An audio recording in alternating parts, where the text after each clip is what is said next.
So this is me responding to that Instagram post that my homeboy just sent me.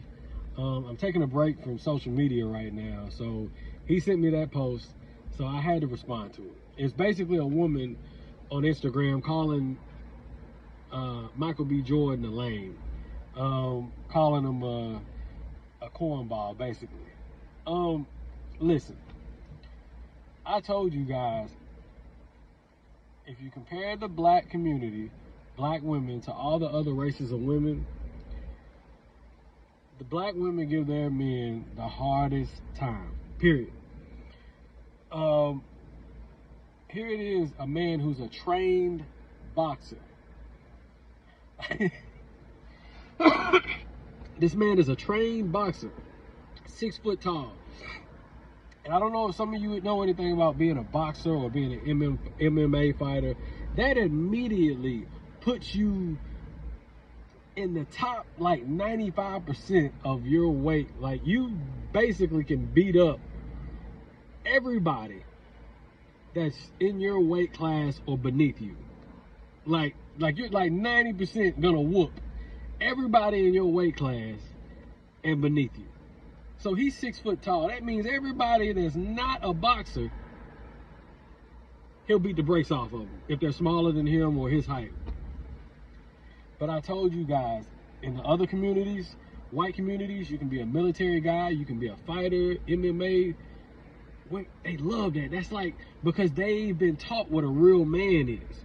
They understand that any type of combat sport, that is the closest thing to like a warrior. When you go look at these movies, 300, like that's the closest you get to like being a warrior, like a real man. Black women don't understand that. See, they want dudes that's gonna pretend, put a gun on their hip and be a criminal. That's what they'll do. In the black community, I gotta let my top down, let it up, it's starting to rain. In the black community, we are the only race where criminals are being glorified.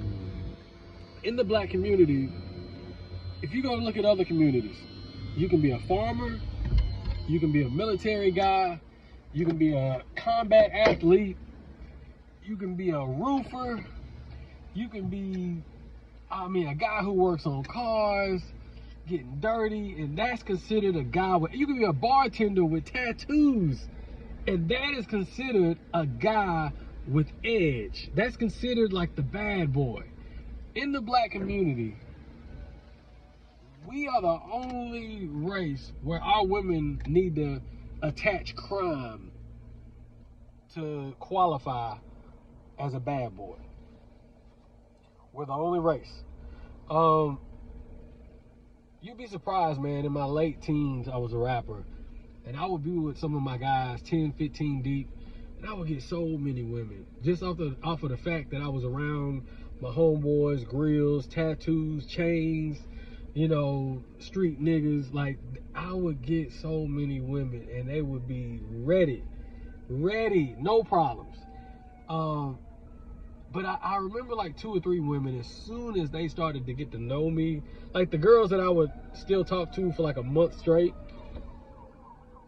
and they would get to know me, you could see how like they started losing interest, because they felt like, oh man, you're a good guy.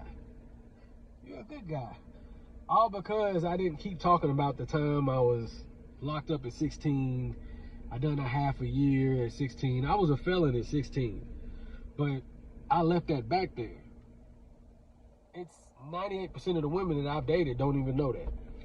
Because I never wanted to lead with being a criminal. I never wanted to glorify that.